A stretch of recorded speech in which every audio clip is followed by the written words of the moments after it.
Kita semua udah tahu kan kisah Nabi Nuh dan banjir besarnya? Tapi sekarang, kita bahas bukan soal azabnya, tapi gimana caranya banjir segila itu bisa kejadian. Air nutupin gunung tuh bukan dongeng, dan narasi ini bakal ngebongkar satu-satu secara logis dan alamiah. Dari matahari sampai bumi yang ngamuk total. Jadi siap-siap karena ini bukan dongeng, ini realitas yang bisa kejadian lagi kalau manusia masih songong sama bumi. Jadi gini, kita jelaskan pelan-pelan ya. Tempat kejadian air bah ini diperkirakan terjadi di wilayah Mesopotamia, antara sungai Tigris dan Eufrat, yang sekarang jadi bagian dari Irak modern. Dataran rendah yang kalau kebanjiran, tenggelamnya bisa rata. Pernah mikir nggak sih, gimana bisa hujan doang nutup gunung?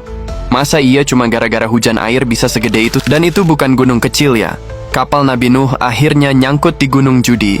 Tingginya sekitar 2100 meter di atas permukaan laut. Sekarang masuk wilayah tenggara Turki. Biar kamu kebayang, itu hampir setara Gunung Merbabu di Jawa Tengah, sekitar 3145 meter. Atau di bawahnya Gunung Gede, sekitar 2958 meter. Artinya apa? Air waktu itu udah cukup buat nelen gunung-gunung menengah di Indonesia. Kamu pikir itu hujan biasa? Itu udah kombinasi alam ngamuk total. Matahari, sistem bumi, air, tanah, semua rusak bareng-bareng. Matahari itu bukan cuma lampu nyala doang. Dia yang ngatur sirkulasi udara, panas, angin, hujan, dan waktu itu. Distribusi panasnya udah nggak beres. Karena bumi lagi nggak stabil, uap air terus naik, awan makin tebal. Akibatnya hujan nggak berhenti-berhenti. Selama 40 hari 40 malam non-stop. Kenapa bisa sebanyak itu? Karena bukan cuma air laut yang nguap, tapi suhu bumi naik drastis, atmosfer penuh uap air, sirkulasi angin rusak, tekanan udara nggak stabil. Bisa jadi juga ada letusan gunung yang ngelempar partikel ke langit, nahan panas bumi, bikin uap makin padat dan hujan makin brutal. Kenapa? Karena bumi waktu itu baru aja keluar dari zaman es. Es di kutub meleleh, permukaan laut naik, suhu naik, cuaca kacau, udara makin lembab, langit makin berat, awan numpuk, dan jadilah hujan terus-terusan kayak nerobos langit bocor. Terus lihat lokasi umat Nabi Nuh. Mereka hidup di dataran rendah dan diapit dua sungai besar. Gampang banget tenggelam kalau debit air naik. Belum lagi kalau ada gunung meletus, gempa, danau pecah, laut naik, itu semua gabung jadi satu.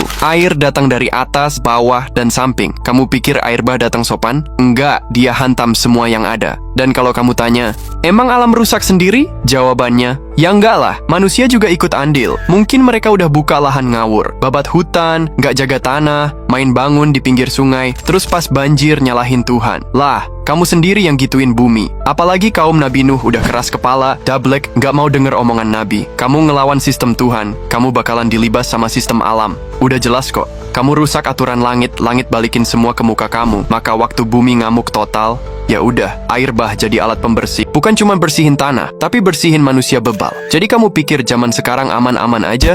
Kamu ulang lagi pola rusaknya. Bukan nggak mungkin bumi jawab dengan cara yang sama.